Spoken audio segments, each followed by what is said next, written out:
C'est plutôt pas mal, c'est hyper compact en fait. Alors je sais pas qu'est-ce qu'ils foutent les photographes sur les magazines moto, mais ils prennent sur des angles, la moto elle ressemble à rien, donc on n'a pas envie d'y aller quoi. Et alors qu'il faudrait y aller justement. Il faut passer le cap, on va dire, des écopes, je pense que c'est qu'il n'y a pas plus la sortie, et il faut monter dessus, après, une fois qu'on monte dessus, on met le contact, on a la banane et c'est parti.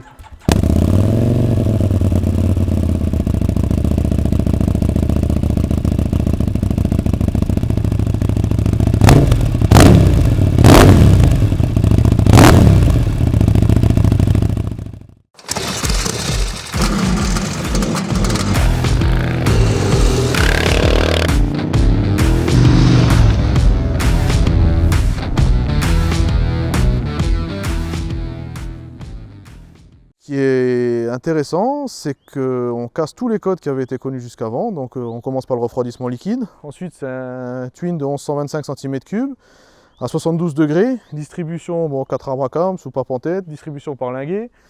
Il y a par chaîne de distribution, il y a 3 arbres d'équilibrage, donc ça vibre beaucoup moins qu'un moteur type Harley.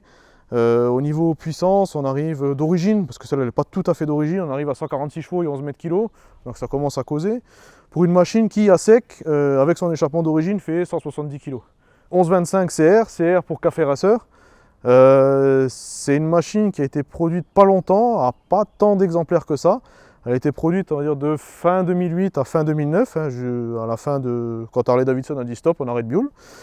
Il y a eu à peu près 3000 exemplaires, si mes souvenirs sont bons, 3000 exemplaires de ce modèle pour le monde entier. En France, assez peu.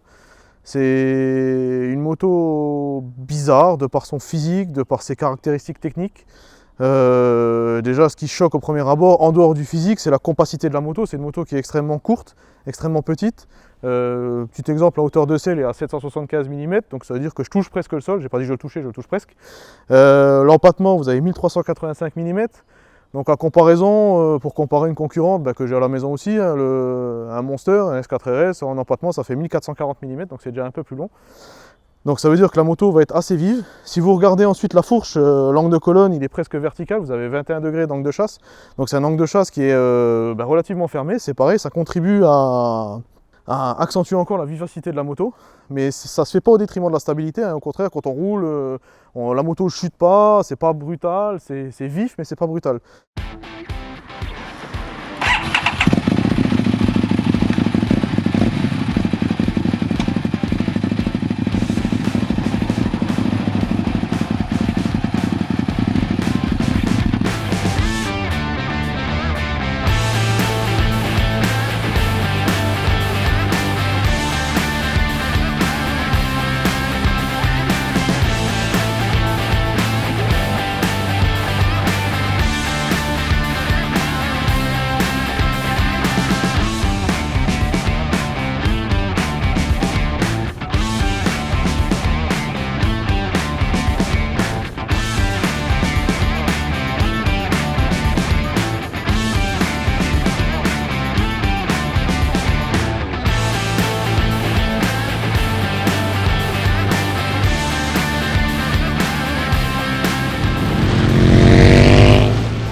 Alors moi c'est le moteur qui vous envoie en hyperespace et puis vraiment le caractère brutal et vif de la moto. Moi je trouve ça terrible. Je trouve ça excellent. Je sais pas, on arrive dans un virage, on peut jeter la moto, tout va bien. Ça penche d'un coup, c'est jamais piégeur, ça tombe pas, on peut réouvrir assez tôt en courbe. Malgré la compacité de l'engin, c'est stable. Franchement c'est stable. Moi c'est ça qui m'a plu, quoi. C'est vraiment le côté, bon, on prend un moteur liquide mais on lui enlève pas ses couilles parce que, bon, c'est un peu vulgaire mais souvent c'est ça, hein, il y a beaucoup de motos de la production actuelle qui sont aseptisées, là c'est pas le cas, absolument pas le cas. Encore plus quand voilà, on a un peu libéré la moto. Et puis vraiment la vivacité de l'engin, moi j'adore. Et puis rouler sur un truc différent, enfin moi j'aime bien rouler des choses bizarres, donc essayer des choses bizarres, et puis là je suis servi, quoi. Tout est bizarre sur la moto, tout est bizarre. Alors oui, c'est une moto, ça a 2 roues, un guidon, un cadre et un moteur, mais en fait vous roulez ça roule pas comme une moto normale, quoi. C'est vraiment surprenant, quoi. Déjà on roule, on a l'impression de... déjà on voit pas le compteur, hein, on voit vraiment juste devant, on a l'impression de tenir la roue, quoi. Et ça c'est assez spécial, c'est une sensation assez bizarre au début, c'est déroutant, quoi. C'est déroutant, on s'attend pas à ça, quoi. Puis on se dit, bon, il y a des bracelets, ouais, ça va, il va falloir un peu donner de l'élan. Et puis en fait, j'ai répété plein de fois, mais au premier virage arrivé, on met un léger, un léger coup de contre-braquage, ou soit on appuie sur le clavier, et puis c'est fini, on est sur l'angle. Ça, c'est vraiment bien, quoi. Ça, c'est vraiment bien.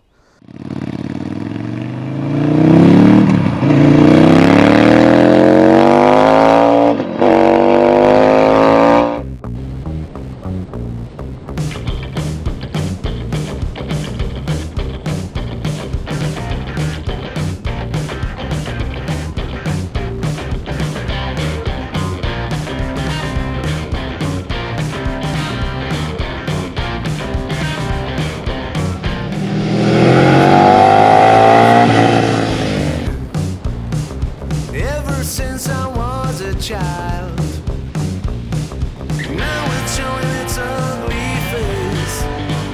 What can I do?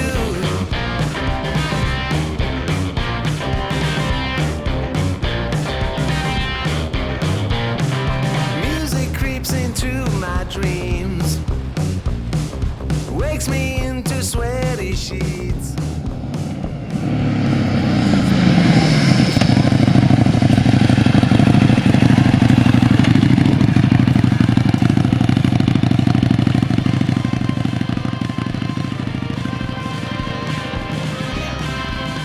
La mule, on va dire, je suis nouveau dans la mule, c'est vraiment sympa, mais moi, je choisis pas.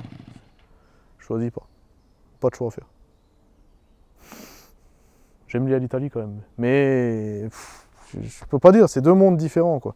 La Ducat, je suis passionné de Ducat depuis longtemps. Là, Buell, on va dire, j'arrive dans le milieu de la Buell, donc je commence à découvrir un peu la chose, et ouais, c'est quand même sympa, quoi. Esthétiquement, ok, mais à rouler, c'est terrible.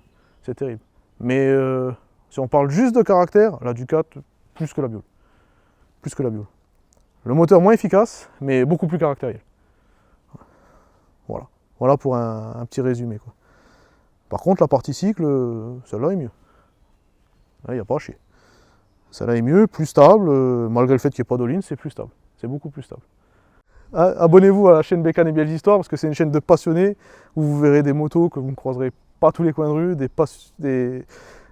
j'arrive plus à bafouiller, ça y est, je pense trop, mais c'est vraiment ça, c'est une chaîne de passionnés, de motos un peu bizarres, un peu rares, ou qui ont marqué on va dire la vie de son propriétaire, et ça, je trouve ça excellent, quoi.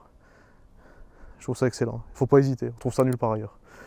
Mais c'est vrai, on trouve ça nulle part ailleurs.